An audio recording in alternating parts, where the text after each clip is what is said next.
জাহান্নামের নমুনা এই গরম থেকে পানাহ চাই। আল্লাহ রাব্বুল আলামিন আমাদেরকে এই কঠিন মুসিবত থেকে মুক্তি দান করুন, আল্লাহুম্মা আমিন। সম্মানিত ভাইরা, অ্যাটমসফিয়ারিক টেম্পারেচার এত পরিমাণে বেড়ে গেছে, বিজ্ঞান বলছে যখন বায়ুতে আর্দ্রতা কমে যায় তখন এটার উষ্ণতা বেড়ে যায়। বায়ুতে যখন আর্দ্রতা কমে যাবে, মানে পানির পরিমাণ যখন কমে যাবে তখন এটার উষ্ণতা বেড়ে যাবে, তাপ বেড়ে যাবে। তো বায়ুতে পানি আর্দ্রতা কমে যাচ্ছে পানি না থাকার কারণে। আমরা আলোচনার শেষের দিকে আমাদের কর্তৃত্ব কি, আমাদের কর্ম কি, আমাদের কাজ কি, এটা নিয়েও কিছু কথা বলবো। যেভাবে নির্বিচারে গাছ কাটা হচ্ছে, যেভাবে নির্বিচারে বন উজাড় করা হচ্ছে, যেভাবে ছোট্ট ছোট্ট নদী নালা পুকুর খালগুলোকে বন্ধ করে মানুষ নিজের জীবনের জন্য আলিশান বাড়ি ঘর কল কারখানা ইন্ডাস্ট্রিজ তৈরি করছে, তাতে পানির আধিক্যতা কমে যায়। আর পানি জলীয় বাষ্পের মাধ্যমে বাতাসে অবস্থান করে, বাতাস থেকে আসমানে ঘনীভূত হয়, মেঘে ঘনীভূত হয়, সেখান থেকে আবার বৃষ্টি বর্ষণের মাধ্যমে ওই পানি আবার পৃথিবীতে চলে আসে। বিজ্ঞান বলছে একটি জায়গায় ঠিক যতটুকু পানি বাষ্পায়নের মাধ্যমে ঘনীভূত হবে ঠিক ততটুকু পানি আল্লাহ তাআলা ওই জায়গায় আবার বৃষ্টির মাধ্যমে ঢেলে দেবেন। সুবহানাল্লাহ বলেন না? এটা আল্লাহর সুন্নাহ। আল্লাহ পৃথিবীটাকে সাজিয়েছেন একটা ব্যালেন্স করে। এই ব্যালেন্স যখন মানুষ ধ্বংস করে দেয় তখন আর কিছু করার থাকে না। আমরা শুধু আল্লাহর রহমতের আশা করেই থাকবো আর নিজেদের কর্তৃত্ব ভুলে যাব, এটাও আমাদের দায়িত্ববোধের মধ্যে পড়ে না। আল্লাহ রাব্বুল আলামিন কোরআনে হাকিমে স্পষ্টভাবে ঘোষণা করে দিয়েছেন, জাহরাল ফাসাদু ফিল বাররি ওয়াল বাহর বিমা কাসাবাত আইদিন নাস। হে পৃথিবীর মানুষ শোনো, এই পৃথিবীতে এমনি এমনি গজব আসে না, এই পৃথিবীতে এমনি এমনি মহামারী আসে না, এই পৃথিবীতে এমনি এমনি এই যে খরা ড্রাউট যে তৈরি হয়েছে এটা এমনি এমনি হয়নি, বরং বিমা কাসাবাত আইদিন নাস, মানুষ নিজ হাতে এটা কামাই করেছে, এটা মানুষের নিজ হাতের কামাইয়ের ফসল। আমরা ধর্ম যতটা বিশ্বাস করি বিজ্ঞানকে ঠিক অতটাই অবহেলা করি। অথবা আবার বিপরীত মেরুর কিছু মানুষ দেখা যায়, তারা আবার বিজ্ঞান দিয়ে ধর্মকে যাচাই করতে চায়। এ ধারণা সম্পূর্ণ ভুল, এটাও একটা নেগলিজেন্সি। আপনি যেমন আপনার ইনসানিয়াত, আপনার ইসলাম সুলভতা যেমন বিশ্বাস করবেন, নিজেকে নিজের শরীরে আঁকড়ে ধরবেন, এটাকে মেনে চলবেন, ঠিক তেমনি ভাবে ইসলামের বিপক্ষ নয় যে বিজ্ঞান, সেই বিজ্ঞানকেও আপনাকে বিশ্বাস করতে হবে এবং সেই অনুযায়ী আপনার ব্যালেন্সিং ওয়েতে চলতে হবে, এটা আপনার জন্য অবধার্য। সম্মানিত ভাইরা, পানি পৃথিবীর জন্য কতটা গুরুত্বপূর্ণ, এই পানি পৃথিবীর জন্য কতটা গুরুত্বপূর্ণ এ ব্যাপারে কোরআনে হাকিমে আল্লাহ রাব্বুল আলামিন ভুরি ভুরি আয়াত দিয়েছেন। আমি আপনাদেরকে কয়েকটি আয়াত পড়ে শোনাবো, না হলে আপনারা বুঝবেন না পানি আসলে পৃথিবীর জন্য কি। সম্মানিত ভাইয়েরা, আল্লাহ রাব্বুল আলামিন বলেন, আলাম তারা আন্নাল্লাহা আনজালা মিনাস সামাই মাআন ফাতুসবিহুল আরদু মুখদাররাতান ইন্নাল্লাহা লাতীফুন খাবীর। রব্বুল আলামিন বলেন, আলাম তারা আন্নাল্লাহা আনজালা মিনাস সামাই মাআন। হে নবী, আপনি কি কখনো লক্ষ্য করেছেন আপনার রবের কি কারিশমা? আপনি কি দেখেন না, আন্নাল্লাহা আনজালা মিনাস সামাই মা, আল্লাহ তাআলা আসমান থেকে জমিনের উপরে পানি বর্ষণ করেন। ফাতুসবিহুল আরদু মুখদাররাতান, এরপরে এই মৃতপ্রায় জমিনটাকে তিনি পানি বর্ষণ করার মাধ্যমে সবুজ শ্যামল করেন, এই জমিনটা আবার জীবন ফিরে পায়। রব্বুল আলামিন বলেন, আওয়ালাম ইয়ারা আন্না নাসুকুল মা'a ইলাল আরদিল জুরুজি ফানুখরিজু বিহি জারআন তা'কুলু মিনহুল আন'আম আন'আমুহুম ওয়া আনফুসুহুম আফালা ইউবসিরুন। আল কোরআনের 32 নম্বর সূরা সাজদা আল্লাহ বলছেন, আওয়ালাম ইয়ারা, তারা কি দেখে না পৃথিবীর মানুষেরা? হে পৃথিবীর মানুষেরা, তোমরা কি দেখো না? আন্না নাসুকুল মা ইলাল আরদ, যে আমরা পৃথিবীর উপরে পানি বর্ষণ করি। কোন পৃথিবীর উপরে? কোন জমিনের উপরে? জুরুস, যে জমিনটা শুকিয়ে একেবারে কাঠ হয়ে গেছে, ঠনঠনে হয়ে গেছে, জমিন একেবারে শুষ্ক, জমিনের ভিতরে রস নেই, এই শুষ্ক প্রায় জমিনের উপরে আমরা বৃষ্টি বর্ষণ করি। ফানুখরিজু বিহি জারআন, এরপরে এই জমিনটাকে আবার সজীব করে তুলি, এরপরে এই জমিন থেকে আবার জারআ, শস্যগুলো উদ্গত হয়, বীজগুলো অঙ্কুরিত হয়, শস্যের মাঠ ভরে যায়। তাকুলু মিনহু আনআমুহুম, ওই মাঠ থেকে তাদের পশুগুলো খায়, ওয়া আনফুসুহুম, এবং তারা নিজেরাও খায়। সুবহানাল্লাহ বলেন না? এই জমিন যখন শুকিয়ে যায়, আল্লাহ প্রয়োজন অনুযায়ী এই জমিনের উপরে বৃষ্টি বর্ষণ করেন, জমিনটা আবার সতেজ হয়, সজীব হয়, জমিনে শস্য ফলতে থাকে, মানুষও খায়, আবার পশু প্রাণীও। বলেন না, কে বলেছেন? আল্লাহ বলেছেন। পানি কতটা গুরুত্বপূর্ণ! শুধু তাই নয়, আল্লাহ তাআলা আবার বললেন সূরা হামিম আস-সাজদা 39 নম্বর আয়াত, আল্লাহ বলেন ওয়া মিন আয়াতিহি, আর পৃথিবীতে যত নিদর্শন তোমরা দেখো, সবগুলো নিদর্শনের মধ্যে একটি নিদর্শন হলো আন্নাকা তারাল আরজা, তুমি জমিনকে দেখতে পাবে খাশিয়াতান, জমিন একেবারে শুকিয়ে কাঠ, জমিনের ভিতরে কোনো রস নেই। ফাইদা আনজালনা আলাইহাল মাআ ইহতাজ্জাত ওয়া রাবাত, যেই মুহূর্তে কাঠ প্রায় ঠনঠনে জমিনটার উপরে আমরা পানি বর্ষণ করি, ইহতাজ্জাত, জমিনটা এবার নড়ে বসে, জমিনটা আন্দোলিত হয়, জমিন তার প্রাণ ফিরে পায়, ওয়া রাবাত, এবং এই জমিনে রস জমতে থাকে, এই জমিন এবার সুশোভিত হয়। ইন্নাল্লাযী আহইয়াহা লামুহয়িল মাউতা, বান্দা জেনে রাখো, যে আল্লাহ জমিনকে বাঁচাতে পারেন, তিনি আল্লাহ তোমাকে মেরেও ফেলতে পারেন। ইন্নাহু আলা কুল্লি শাইইন কাদির, এটার উপরে আল্লাহর ক্ষমতা আছে না নাই? আল্লাহর ক্ষমতা আছে না? তো আল্লাহ বলছেন জমিনটা যখন শুকিয়ে যায় তখন জমিনের উপরে আমি বৃষ্টি বর্ষণ করি, ইহতাজ্জাত ওয়া রাবাত, জমিন আবার প্রাণ ফিরে পায়, জমিন আন্দোলিত হয়, ওয়া রাবাত, এই জমিন আবার রস জমে, জমিন আর্দ্র হয়ে ওঠে, তারপরে এই জমিনে শস্য ফলে, এই শস্য থেকে তোমরা খাও, তোমাদের প্রাণীগুলো খায়। রব্বুল আলামিন আবার বলেন হুয়াল্লাযী ইউরসিলির রিয়াহ বুশরাম বাইনা ইয়াদাই রাহমাতিহি, ও মানুষ তোমরা স্মরণ করো, তোমাদের রবকে দেখে নাও, তোমাদের রবের যোগ্যতাকে এটা চেনে নাও। ইউরসিলুর রিয়াহা বুশরাম বাইনা ইয়াদাই রাহমাতিহি, আল্লাহ তাআলা বৃষ্টি নামক রহম যখন পৃথিবীর উপরে বর্ষণ করবেন, তার পূর্বে তোমাদের জন্য সুসংবাদদাতা হিসাবে মেঘমালা প্রেরণ করেন। বলেন না সুবহানাল্লাহ? যে তাপ পড়েছে, এই মুহূর্তে যদি আসমানের একটা কোণায় একটা কালো মেঘ জমে অথবা একটা সাদা মেঘ জমে, আমাদের মনের ভিতরে তামান্না সৃষ্টি হবে, আমরা আশা করব রব্বুল আলামিন এই তো মেঘ এসেছে, এবার বুঝি তোমার রহমতের বৃষ্টি পৃথিবীর উপরে পড়বে। হয় না এরকম? এরকম হয় না?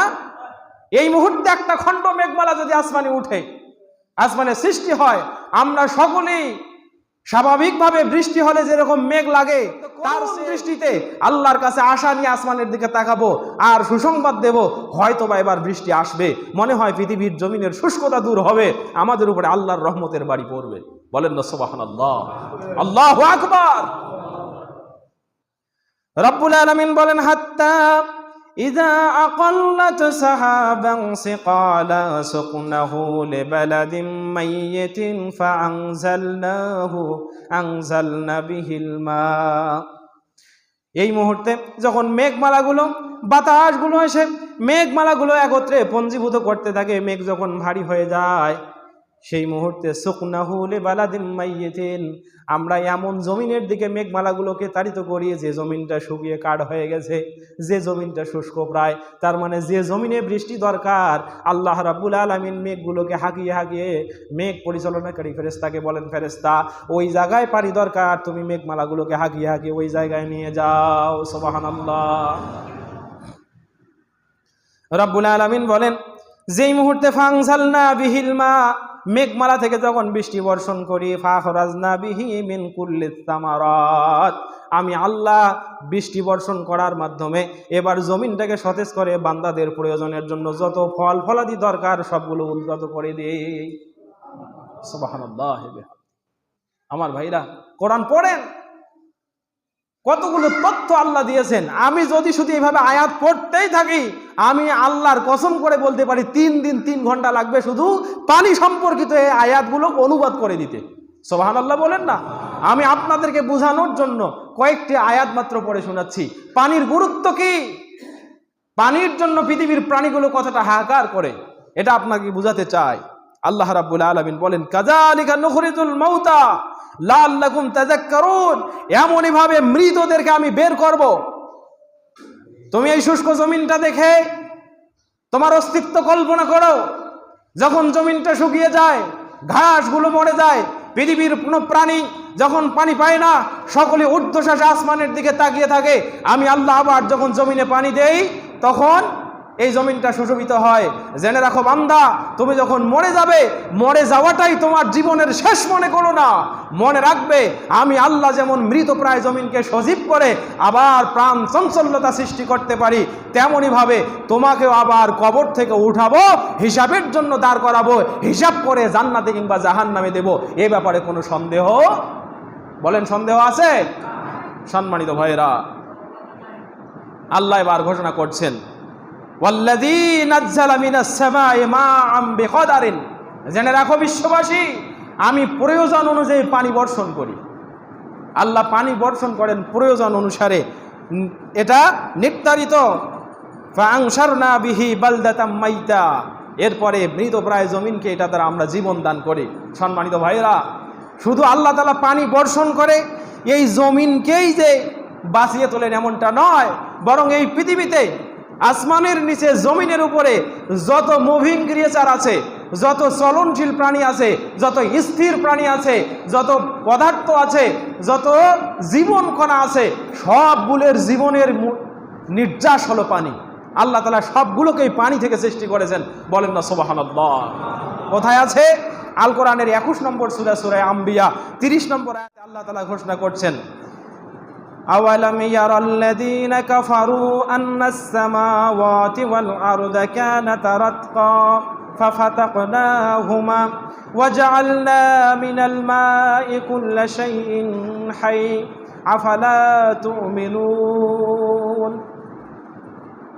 আল্লাহ বলছেন, তোমরা কি দেখো না, আসমান এবং জমিন একটা চাপা বিন্দুর মতো ছিল, আমি সেটাকে বিস্তর একটা ব্লাস্টিংয়ের মাধ্যমে পৃথক করে দিয়েছি। এরপরে ওয়াজআলনা মিনাল মাই কুল্লা শাইইন হাই, এবং আমি প্রতিটা প্রাণীকে পানির মাধ্যমে জীবন দান করেছি। আমি পানির মধ্যে সকলের জীবন নিহিত রেখেছি। পানি থেকে আমার প্রাণীরা, আমার সৃষ্টিরা, সকল সৃষ্টি পানি থেকে জীবন পেয়েছে। এজন্য মনে হয় পানিকে বলা হয় জীবনের অপর নাম, বা পানির অপর নাম জীবন। আমার মনে হয় এটা কোরআনের সাথে ব্যালান্সিং একটা কথা। পানির অপর নাম জীবন। আল্লাহ বলছেন, ওয়াজআলনা কুল্লা শাইইন মিনাল মাই কুল্লা শাইইন হাই, আমি পানি থেকে সকলকে জীবন দিয়েছি। আমার ভাইরা, সকল বলতে কি বোঝায়? এই পৃথিবীর জমিনে আল্লাহ দেখেন কত সুন্দর করে ব্যাখ্যা করে মানুষকে বুঝিয়ে দিয়েছেন। ও আমার বান্দা, তুমি পৃথিবীতে 3 ধরনের প্রাণী দেখতে পাবে। এক ধরনের প্রাণী বুকের উপরে ভর করে চলে, এক ধরনের প্রাণী 2 পায়ে ভর করে চলে, আর এক ধরনের প্রাণী 4 পায়ে ভর করে চলে। সবগুলো প্রাণীকে আমি আল্লাহ পানি থেকে সৃষ্টি করেছি। এই আয়াত আপনারা পাবেন 24 নম্বর সূরা, সূরা নূর 45 নম্বর আয়াতে। আল্লাহ বলছেন, ওয়াল্লাহু খালাকা কুল্লা দাব্বাতিন মিন মা। জেনে রাখো বান্দা, পৃথিবীর জমিনে যত সৃষ্টি তোমরা দেখতে পাও, সবগুলোকে আমি সৃষ্টি করেছি পানি থেকে। ফামিনহুম মাইয়ামশি আলা বাতনিহি, এই প্রাণীগুলোর মধ্যে থেকে কিছু প্রাণী বুকে ভর করে চলে। ওয়ামিনহুম মাইয়ামশি আলা রিজলাইন, কিছু প্রাণী 2 পায়ে ভর করে চলে। ওয়ামিনহুম মাইয়ামশি আলা আরবাইন, আর কিছু প্রাণী 4 পায়ে ভর করে চলে। ইয়াখলুকুল্লাহু মা ইয়াশা, আল্লাহ যেমন ইচ্ছা, যাকে যেভাবে ইচ্ছা সেভাবে সৃষ্টি করেছেন। ইন্নাল্লাহা আলা কুল্লি শাইইন কাদির, আর আল্লাহ এভাবে সৃষ্টি করতে ক্ষমতাবান। আল্লাহর এই ক্ষমতা আছে। শুধু পশু প্রাণী নয়, আপনি আপনার কথাও যদি জিজ্ঞেস করেন, কোরআনকে যদি প্রশ্ন করেন, কোরআন বলো পৃথিবীর সব প্রাণীর পরিচয় পাইলাম পানি থেকে সৃষ্টি হয়েছে। ও কোরআন, এই পৃথিবীটাও পানি থেকে সৃষ্টি। আমি আমার অস্তিত্ব সম্পর্কে জানতে চাই, আমার সৃষ্টি কি থেকে?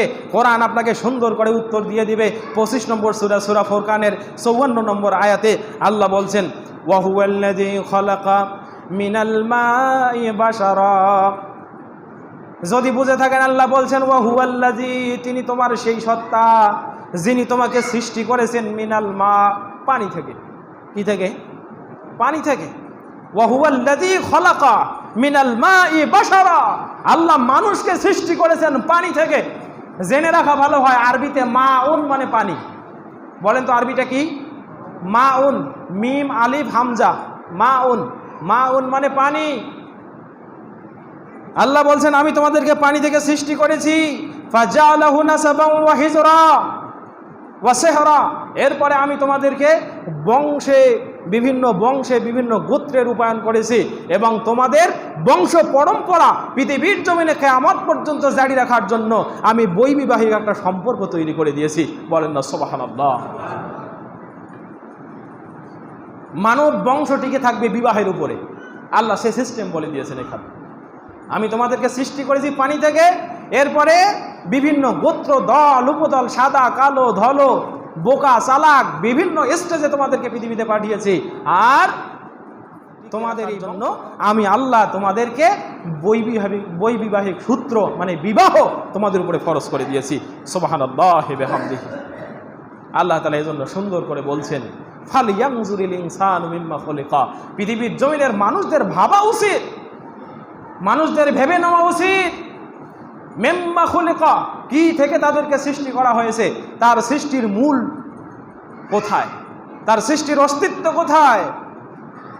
খুলিকা মিম্মা ইন দাফিক, আল্লাহ বলেন তাদেরকে সৃষ্টি করেছি আমি দ্রুত বেগে স্খলিত হওয়া এক ধরনের পানি থেকে।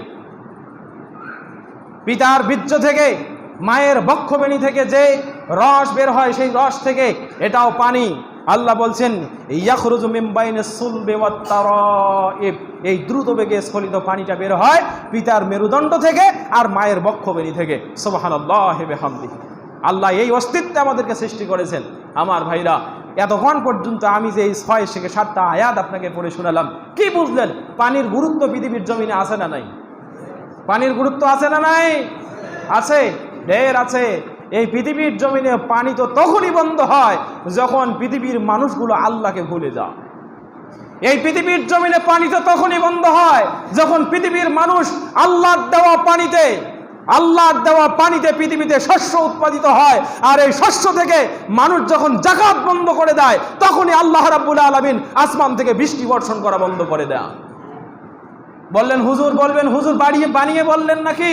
না, এক বিন্দু বানিয়ে বলি নাই। আল্লাহর নবী সহিহুল বুখারীর ভিতরে হাদিস,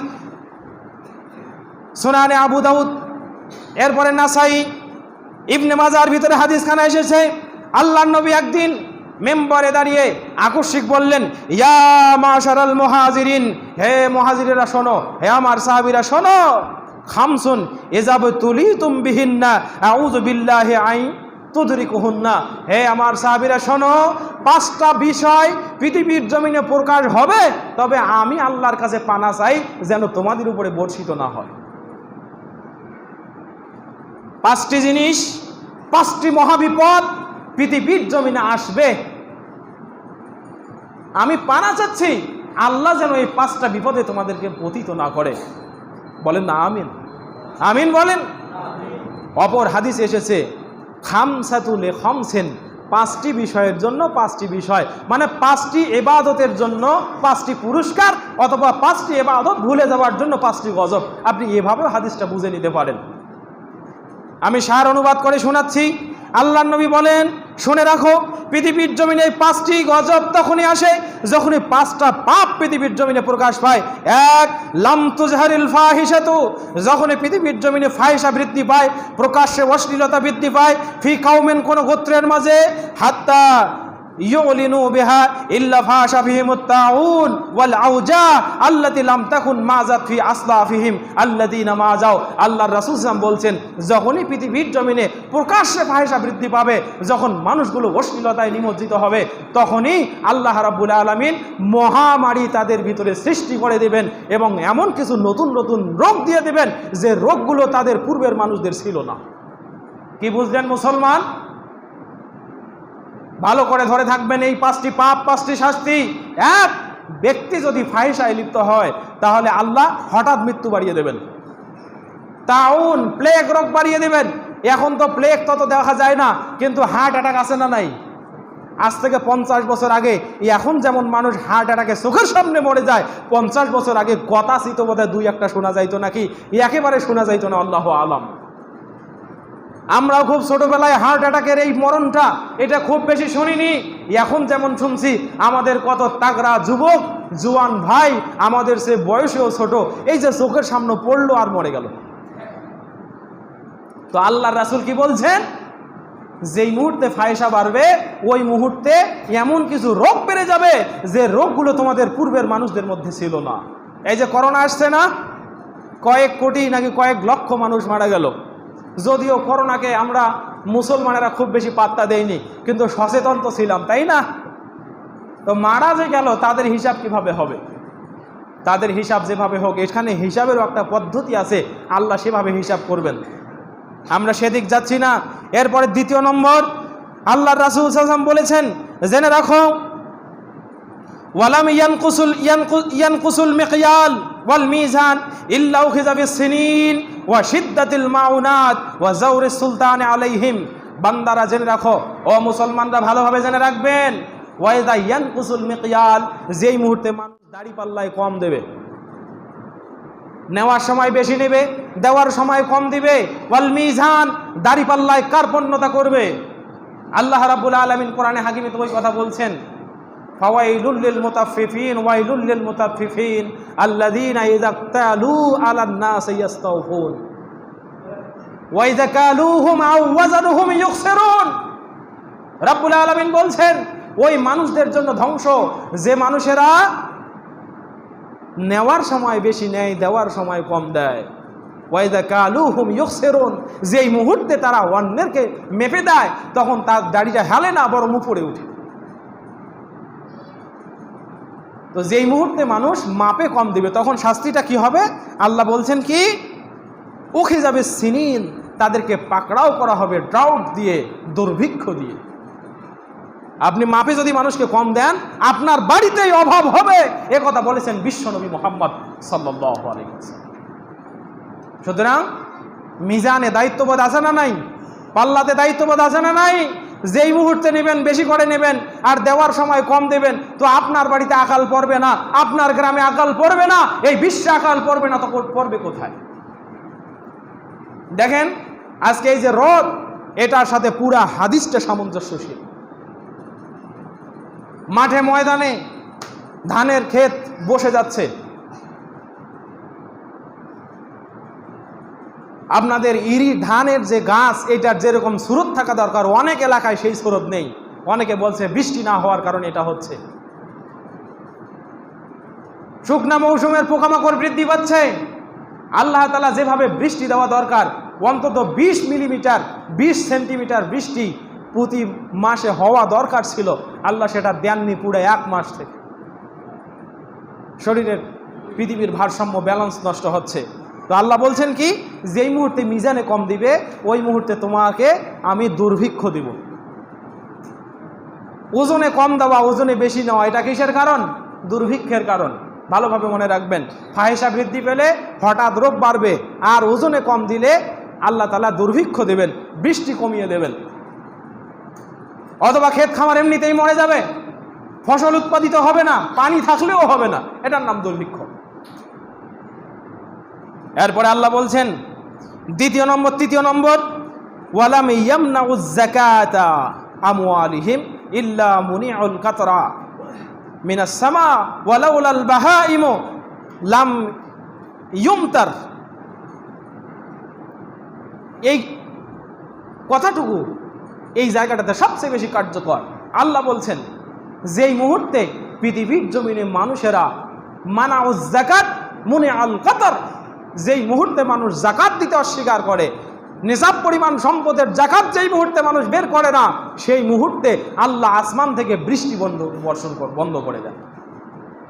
যেই মুহূর্তে মানুষ জাকাত দিতে চায় না, সেই মুহূর্তে আল্লাহ আসমান থেকে বৃষ্টিও বন্ধ করে দেন। আল্লাহ দিতেন, এ কথা সত্য। তবে ওয়ালাউলাল বাহাইমা, যদি পৃথিবীর জমিনে যে প্রাণীগুলো আছে যারা প্রতিনিয়ত আল্লাহর তাসবিহ করে, এই প্রাণীগুলো যদি না থাকতো আল্লাহ তাআলা কখনোই পৃথিবীর জমিনে বৃষ্টি দিতেন না। এবার আসেন এই জায়গায় আপনাদের সাথে আমার কথা, আপনি বুকে হাত দিয়ে বলবেন, আমার এই কথা নেটে যাবে, যত মুসলমান শুনবে সকলকে আমি তাদের বুকে হাত দিয়ে কথা বলার জন্য, সাক্ষ্য দেওয়ার জন্য অনুরোধ করছি। আপনি বছরে কত ইনকাম করেন, আপনার বছরে কত ফসল বাড়িতে হয়, আপনি কত টাকা জাকাত দেন, কত ধান ঔষধ দেন, কত সাদাকা দেন, কি করেন আপনি, আপনার সম্পদের বাস্তব হেচ্ছা ঠিকঠাক পরিমাণ মতো আপনি গরিব দুঃখীকে দিয়েছেন কিনা, আল্লাহর দেওয়া নির্ধারিত বিধানে জাকাত দিয়েছেন কিনা, এটা আপনার কাছে আমার প্রশ্ন থেকে গেল। যত স্প্রে দেন, যত কীটনাশক দেন, যত সার দেন, আল্লাহ যদি পিছন দিক থেকে টেনে ধরে, আপনি সামনে গোটা পৃথিবী টেনেও 1 ইঞ্চি বাড়াতে পারবেন না। মনে রাখবেন, এটা আল্লাহর ঘোষণা, এটা নবীর ঘোষণা, এটা পৃথিবীর কোনো মানুষের ঘোষণা নয়। আমার ভাইরা যদি বুঝে থাকেন, বলেন তো জাকাত না দিলে কি শাস্তি? জাকাত না দিলে আসমান থেকে পানি বন্ধ, জাকাত না দিলে আসমান থেকে পানি, আসমান থেকে পানি বন্ধ, জাকাত না দিলে আসমান থেকে পানি বন্ধ। এ কথা আমি বলিনি, এ কথা বলেছেন বিশ্বনবী মুহাম্মদ সাল্লাল্লাহু আলাইহি ওয়াসাল্লাম। সুতরাং সাবধান হবেন। আর ওয়াজ তো মানুষ এখন মসজিদে শোনে, আর বাইরে গিয়ে এক কানে শোনে আর এক কানে বের হয়ে গেছে, বাইরে গিয়ে আবার যেই চরিত্র ওই চরিত্র, বাইরে গিয়ে আবার যেই চরিত্র ওই চরিত্র। আল্লাহে, আল্লাহকে সাক্ষী রেখে বলছি, এ যুগের মুসলমানদের অবস্থা হয়েছে তাই। এখানে শুনছে, মাথা দোলাচ্ছে, কাঁদতেছে, দরদও দেখাচ্ছে, আবার বাইরে গিয়ে ঠিক ভুলে গেছে। না, এরকমটা হলে আপনার জীবনের কোনো পরিবর্তন হবে না। 4 নম্বর শুনে নেন। 4 নম্বর আল্লাহ বলছেন, আল্লাহ রাসূল সাল্লাল্লাহু আলাইহি ওয়াসাল্লাম বলছেন, ওয়ালাম ইয়ানকুযু আহাদাল্লাহ ওয়া আহাদা রাসূলিহি ইল্লা সাল্লাল্লাহু আলাইহিম আদুওয়ুন মিন গায়রিহিম ওয়া আখাযু বাযা মা ফি আইদিহিম। আল্লাহ বলছেন, যেই মুহূর্তে পৃথিবীর মানুষেরা কোরআনের বিধান মানে না, আল্লাহর বিধান মানে না এবং রাসূলের সুন্নাহ মানে না, সেই মুহূর্তে আল্লাহ বিজাতীয়দেরকে দিয়ে তাদেরকে শাসন করা হয়েছে না গোটা বিশ্বে। আমরা দাবি করছি মুসলমান, কিন্তু সুন্নাহর কথা বলতে গেলে গা জ্বলে। কোরআনের আয়াত হাকিকাতান সালাফদের মানহাজ অনুযায়ী অর্থ করে শোনালেই গা জ্বলে। তো তার উপরে ওই কি বলে ডোনাল্ড ট্রাম্প আসবে না তো কে আসবে? আল্লাহ তো এই ঘোষণায় দিয়েছেন, তোমরা যদি ওয়ামাই ইয়ারতাদ্দা মিনকুম আন দীনিহি ফাসাউফা ইয়াতি আল্লাহু কওমান, যেই মুহূর্তে তোমাদের কেউ কেউ আল্লাহর দিন থেকে নিজেকে গুটিয়ে নেয়, নিজেকে ফিরিয়ে নেয়, ফাসাউফা ইয়াতি আল্লাহু কওমান, আল্লাহ তাদের স্থলে এমন একটা জাতিকে নিয়ে আসেন, ইউহিব্বুহুম ওয়া ইউহিব্বুনাহু, আল্লাহ তাদেরকে ভালোবাসেন এবং তারাও আল্লাহকে ভালোবাসেন। আয়াতের অর্থ আপনি এখনো বুঝেন নাই। তার মানে আল্লাহ বলছেন, যারা আমার দিন থেকে ফিরে যাবে তাদেরকে হত্যা করা, তাদেরকে পৃথিবী থেকে মুছে দেওয়া, এটা আমার জন্য ওয়াজিব। আয়াত তো তাই বলছে, আয়াত তো তাই বলছে। আল্লাহ ঘোষণা দিয়েছেন, ফাসাউফা ইয়াতি আল্লাহু কওমান ইউহিব্বুহুম ওয়া ইউহিব্বুনাহু, তোমাদের স্থলে একটা জাতিকে আমি আনবো যারা তোমাদের মতো নাফরমান, তোমাদের মতো বেঈমান, তোমাদের মতো কাফের মুশরিক, তোমাদের মতো বেদাতি ওয়াহেদাতি এরকম হবে না। আমি তোমাদের স্থলে আমার প্রিয় কিছু পাত্রকে নিয়ে আসবো, যারা আমাকে ভালোবাসবে, আমি আল্লাহ তাদেরকে ভালোবাসবো। সূরা মাইদা 54 নম্বর আয়াত দেখে নেন। কি বুঝলেন মুসলমান? আল্লাহ এই পৃথিবীতে এত ধ্বংস করবেন, তার একটা সীমা আছে। এই পৃথিবী যে ধ্বংস হতে হবে তার একটা ধরন আছে, এই হলো তার ধরন। এখনো সময় আছে, ফিরে আসতে হবে, ঈমান জাগাতে হবে, আপনাকে বাঁচতে হবে, আপনার পরিবারকে বাঁচতে হবে, ভালোভাবে বাঁচতে হবে, ঈমান নিয়ে বাঁচতে হবে। সেজন্য ইবাদত থেকে ফিরে যেয়ে কোনো লাভ, বরং ক্ষতি। ইবাদত থেকে মুখ ফেরালে চলবে না, ইবাদত করতেই আপনি বাধ্য। সম্মানিত ভাইরা, এরপরে 5 নম্বর দেখেন, ওয়ামা লাম তাহকুম আইম্মাতুহুম বিকিতাবিল্লাহ ওয়া ইয়াতাখায়্যারু মিম্মা আনজালাল্লাহ ইল্লা জাআলাল্লাহু বাসাহুম বাইনাহুম। আল্লাহ রাসূল সাল্লাল্লাহু আলাইহি ওয়াসাল্লাম বলছেন, যেই মুহূর্তে মুসলমানদের গোত্রপতিরা, নেতারা, নেতৃস্থানীয় ব্যক্তিরা আল্লাহর আয়াত অনুযায়ী বিচার ফায়সালা করে না, আল্লাহর বিধান অনুযায়ী বিচার ফায়সালা করে না, ওই মুহূর্তে তাদের মধ্যে আমি আল্লাহ গৃহযুদ্ধ বাঁধিয়ে দেই। কি বুঝলেন? 1, ফাহেসা যদি বৃদ্ধি পায় তাহলে হঠাৎ মৃত্যু বাড়বে, বিভিন্ন রকমের রোগ ব্যাধি বাড়বে। কি বললাম, দ্বিতীয় নম্বর হলো এই পৃথিবীর জমিনে যখনই আপনি মিজান দাড়িপাল্লা ইনসাফ করতে পারবেন না, তখনই কি সম্পদ কমে যাবে, সিনিড হবে, মানে ডাউট হবে, কি হবে, দুর্ভিক্ষ হবে। 3, যেই মুহূর্তে মানুষ যাকাত দেওয়া বন্ধ করবে, আসমান থেকে পানি বর্ষণ বন্ধ হয়ে যাবে, পর্যাপ্ত পানি হবে না। আপনি মনে করছেন এখন এক মন দিলে তাহলে তো আমার আর 20 থাকে না, 19 হয়ে যায়। তো এখন 20 মন হয়েছিল, আগামীতে যাকাত না দেওয়ার কারণে যদি 10 কমিয়ে দেন তখন কি করবেন? তাহলে কত কমলো? দৃশ্য তো 1 কমাতে চান না, কিন্তু গায়েবীভাবে 10 কমে গেল, তো কি হলো আপনার? অথচ আল্লাহ রাসূল সাল্লাল্লাহু আলাইহি ওয়াসাল্লাম বলছেন যাকাত দিলে বরং সম্পদ বাড়ে, যাকাত দিলে বরং সম্পদ বাড়ে, যাকাত দিলে সম্পদ কমে না। 4 নম্বর, যেই মুহূর্তে আপনি আমি আল্লাহর বিধান ভুলে যাব, সেই মুহূর্তে আমাদের উপরে বিজাতীয়রা আমাদের উপরে শাসন করবে। এবং 5, যখনই আল্লাহর আয়াত দিয়ে বিচার ফয়সালা হবে না, বিচার ফয়সালায় দুর্নীতি দুরাচার আছে না নাই, 10 টাকাতে হুকুম বদলে যায়, এরকম আছে না? আমরা দেখেছি এদেশে কত রাতারাতি বিচার বদলে যায়। তো এই জায়গায় গৃহযুদ্ধ হবে না তো কোন জায়গায় হবে? ভাইয়ের সাথে ভাইয়ের বনে না, বাবার সাথে ছেলের বনে না, মায়ের সাথে মেয়ের বনে না। আপনি কি মনে করছেন ইসলামী পরিবার এমন হওয়ার কথা ছিল না? মুসলমানদের পরিবার এমন হওয়ার কথা ছিল না। এটা মুসলমানদের হাতের কামাই, যে কথা আমি বলছি, জাহারাল ফাসাদু ফিল বাররি ওয়াল বাহর বিমা কাসাবাত আইদিন নাস। এই পৃথিবীর জমিনে যত সমস্যা তৈরি হবে, আল্লাহ একটাও দেন না, বরং পৃথিবীর মানুষগুলো আল্লাহর কাছ থেকে এটা চেয়ে নেয়। সুতরাং এই 5টি পাপ আর 5টা গজব ভালোভাবে মনে থাকা লাগবে। আল্লাহ তাআলা যেন আমাদেরকে এই 5 পাপ থেকে দূরে থাকার তৌফিক দান করে। সম্মানিত ভাইরা, বৃষ্টি বর্ষণ হলে এবং এই বৃষ্টি যদি আপনারা পাইতে চান, তাহলে আপনাদেরকে কিছু কাজ করতে হবে। 1 নম্বর যে কাজটি করতে হবে সেটা তওবা করতে হবে। কি করতে হবে? তওবা করতে হবে। বলেন কি করতে হবে? তওবা করতে হবে, আল্লাহর কাছে ইস্তেগফার করতে হবে। আমি বানিয়ে বলছি না, আল্লাহ সোজাসুজি এই ঘটনাটা, সোজাসুজি এই ফতোয়াটা কোরআনে হাকিমের 71 নম্বর সূরা, সূরা নূহ 10, 11 এবং 12 নম্বর আয়াতে দিয়ে দিয়েছেন। বলেন না সুবহানাল্লাহ? আরো জোরে বলেন সুবহানাল্লাহ। আলেমেরা তত্ত্ব খুঁজেই পায় না, আল্লাহ সোজা এই ফতোয়া দিয়েছেন, বৃষ্টি যদি চাও আমার কাছে তওবা করো। বলেন আল্লাহ, আমরা তওবা করছি, এই পাপ আর জীবনে করব না, আমাদের উপরে তোমার রহমতের বাড়ি বর্ষণ করো, আল্লাহুম্মা আমিন।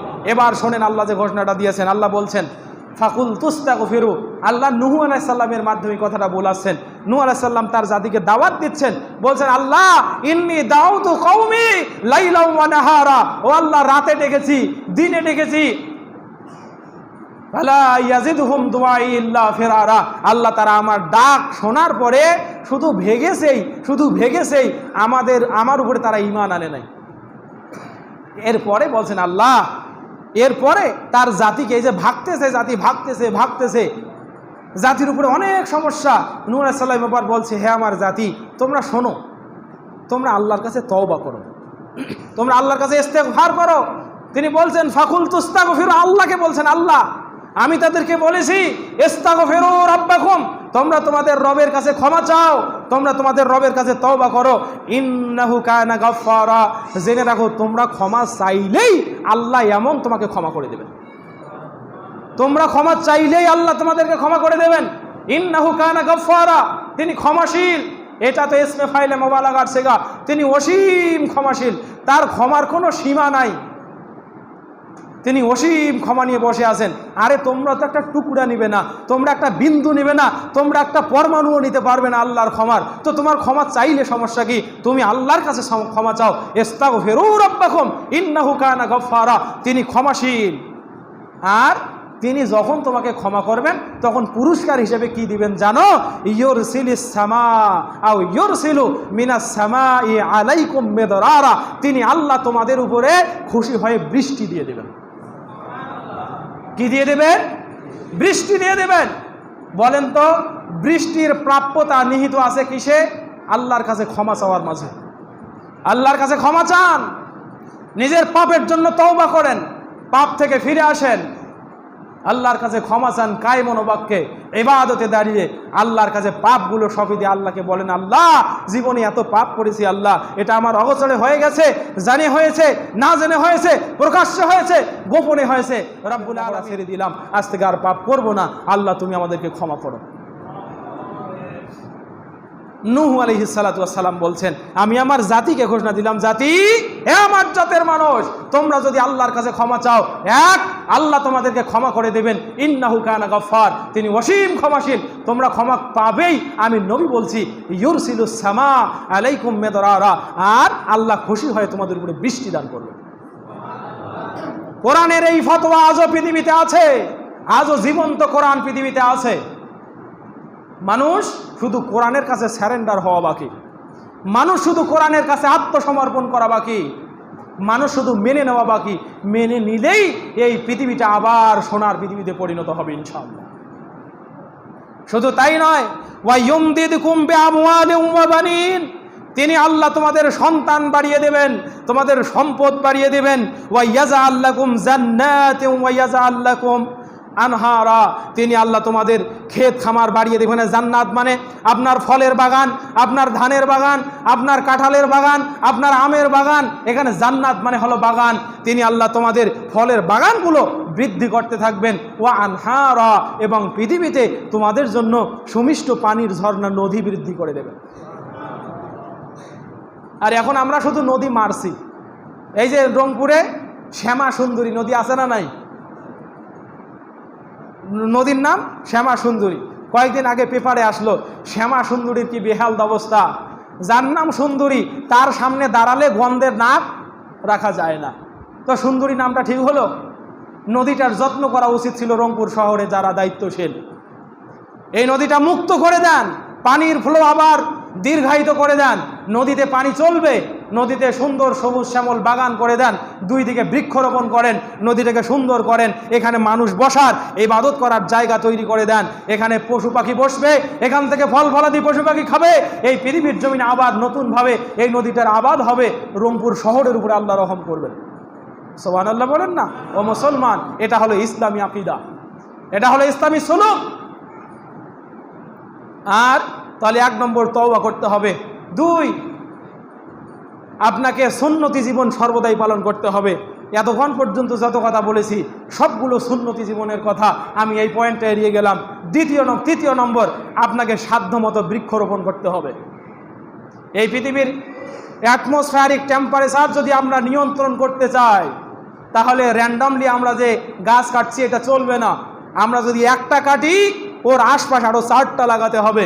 গতকালকের গবেষণা দেখেছি, এই পৃথিবীতে যদি 50 লক্ষ কোটি গাছ, কত লক্ষ কোটি গাছ গণনায়, 50 লক্ষ কোটি গাছ যদি রোপণ করা যায়, তাহলে আবার পৃথিবীটা তার ব্যালেন্সে ফিরে আসবে। এবং এই গাছগুলো রোপণ করার জন্য পর্যাপ্ত জায়গা পৃথিবীর জমিনে আছে, মানুষ শুধু সচেতন হওয়া বাকি। আমরা কাটতে জানি, আমরা ভাঙতে জানি, কিন্তু গড়তে জানি না। আমাদের স্বভাবই হয়েছে এটা। আপনি বৃক্ষরোপণ করুন, আল্লাহর নবী মুহাম্মদুর রাসূলুল্লাহ সাল্লাল্লাহু আলাইহি ওয়াসাল্লাম, এবং অনাবাদি যে জমি আছে সেখানে শস্য শ্যামল আবাদ করুন, শস্য আবাদ করুন, সেই জমিনটা আবার উর্বর হবে, সেখান থেকে শস্য উদ্গত হবে। ফায়াকুলু মিনহা ইনসানুন ওয়া বাহিমাতুন কানা লাহু বিহি সাদাকা, বলেন না সুবহানাল্লাহ। আল্লাহর রাসূল সাল্লাল্লাহু বলছেন, মাইয়াগরিসু গারসান, কোন ব্যক্তি যদি পৃথিবীর জমিনে একটা বৃক্ষরোপণ করে, আও ইয়াহরিসু হারসা, অথবা কোনো শস্যর ক্ষেত তৈরি করে, ফায়াকুলু মিনহা ইনসানুন ওয়া তাইরাতুন আও বাহিমাতুন, এবং সেখান থেকে মানুষ খায়, পশু খায়, প্রাণী খায়, চলনশীল প্রাণী খায়, যেই খাক না কেন, প্রতিটা দানার বিপরীতে কানা লাহু বিহি সাদাকা, ওই ব্যক্তি সাদাকা করার নেকি পাবে। আপনার একটা ফল একটা কাঠঠোকরা খেয়েছে, একটা পাখি খেয়েছে, আপনি বলছেন ইস আল্লাহ ফলটা পাখি খাইলো। এই যে বললেন না, আল্লাহ বলছেন বান্দা শোনো, আমার নবী তো ঘোষণাই দিয়েছে তুমি এটার জন্য সাদাকার সওয়াব পাবে। তাই ইস করলে কেন? তুমি বলো না ইন্না লিল্লাহি ওয়া ইন্না ইলাইহি রাজিউন, বলো আলহামদুলিল্লাহ, আল্লাহ আমার গাছের একটা ফল পাখি খেয়েছে। তুমি রাতের বেলা দেখলে পাহাড়ায় ছিলে না, একটা ফল চুরি গেছে, আরে যে চোর সে তো নিশ্চয়ই নোংরা কাজ করেছে, এটা ঠিক। তবে আপনার যে ফলটা চলে গেল, আফসোস করিয়েন না, আল্লাহ আপনাকে এটার জন্য সাদাকার প্রতিদান দেবেন। কথা বুঝতে পারেননি? ইসলাম তো এমন ধর্ম, মুস্কি হাসে মাথা বাড়িয়ে আসমানে মাথা তুলবেন সব হবে, ধৈর্য ধারণ করবেন সব হবে, আল্লাহকে মহব্বত করে চোখের পানি ফেলবেন তবুও সব হবে। শুধু সব আর সব, আল্লাহর সন্তুষ্টি আর সন্তুষ্টি। কোন দিকে মুখ ফেরান? ইসলামী চিন্তায়, ইসলামী সুলুকে জীবন গড়ুন, শান্তি পাবেন। ওয়াল্লাহে আসসালামু ফিল ইসলাম, আল্লাহর কসম করে বলছি ইসলামে শান্তি আছে। ওয়ামাই ইয়াবতাগি বিগাইরিল ইসলামি দীনা ফালা ইউকবালা মিনহু ওয়া হুয়া ফিল আখিরাতি মিনাল খাসিরিন। আল্লাহ বলছেন শোনো, যারা ইসলাম ছাড়া অন্য কিছুকে নিজের আদর্শ মনে করে, ফালা ইউকবালা মিনহু, তার পক্ষ থেকে এটা আমার কাছে গৃহীত হবে না। ওয়া হুয়া ফিল আখিরাতি মিনাল খাসিরিন, এবং তারা আখিরাতের জগতে চূড়ান্ত লাঞ্ছিত, অপমানিত এবং ভ্রষ্ট বলে পরিগণিত হবে। আমার ভাইরা, এই তিনটা কাজ করুন। এক, ইস্তেগফার করুন। দুই, সুন্নতি জীবন গঠন করুন।